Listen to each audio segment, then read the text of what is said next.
Was it surprising for you that when you came to Poland, it turned out that yoga is so popular here? It was indeed a surprise and a very pleasant one because soon after I came, we decided to have the International Day of Yoga. And we had the first day last year and the second International Day this year. And we were overwhelmed by the sort of response we've seen in Poland. And it's been a matter of great satisfaction. Do you yourself do yoga? I do. I do yoga every day. My yoga is more focused on the mind. It is pranayam and breathing. I follow the Isha yoga of Sadhguru Jaggi Vasudev, which is essentially the Shambhavi Mahamudra, which is a way of a technique of breathing with a few preparatory asanas. So I do a 30-minute session of yoga every day, and it's brought enormous changes to my life. We appreciate your contribution to the popularization of yoga in Poland. Do you have any other ideas how to reach more people in Poland? Yes, of course. Studied and seen how yoga has evolved over the last 2 years. And this year we commissioned a research with the help of Yoga Association, and the results were very interesting. We came up with numbers of how many people are doing yoga. So according to that research this year, there are 300,000 people in Poland who do yoga in some shape or form. There are about 6,000 teachers of yoga and 800 schools, so 200 of which are in Warsaw itself.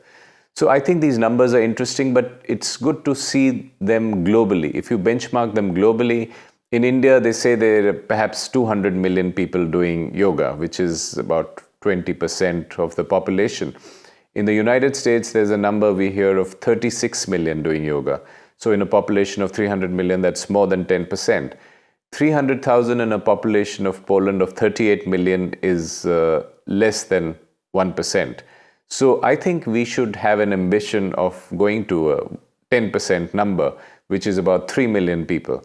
So over the years, I think that should be our goal of spreading the message of yoga so that it reaches at least 3 million people, so that it brings joy not just to themselves, but to society as large in terms of fighting disease, in terms of mental well-being, in terms of individual happiness. Do you have any vision related to the next Yoga Day?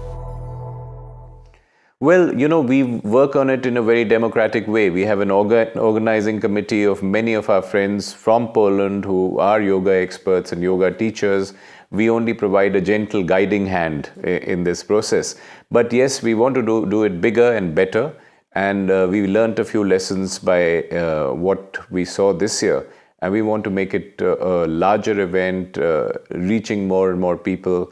We want to combine it with various other things like Ayurveda, which is also a form of wellness, and perhaps other forms of alternative healing, as well as Indian cuisine and Indian culture, which people seem to appreciate along with yoga.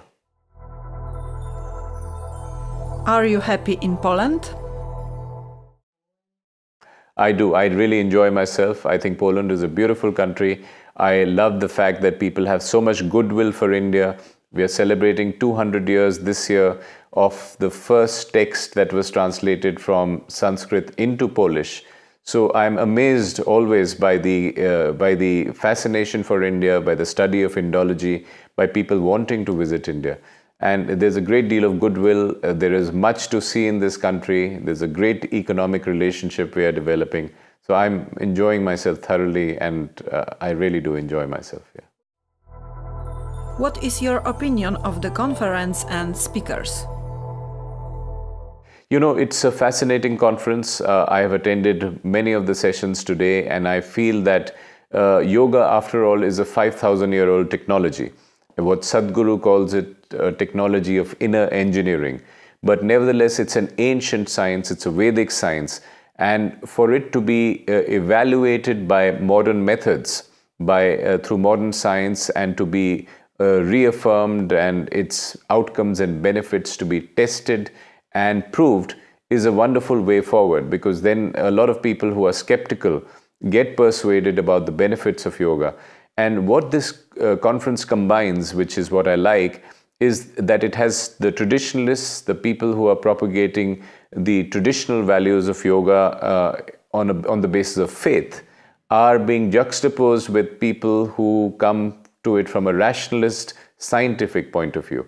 And both of them seem to be talking of the same outcomes and the same developments, but it's good to have this combination of rationalist interrogation of yoga with a faith-based approval of yoga.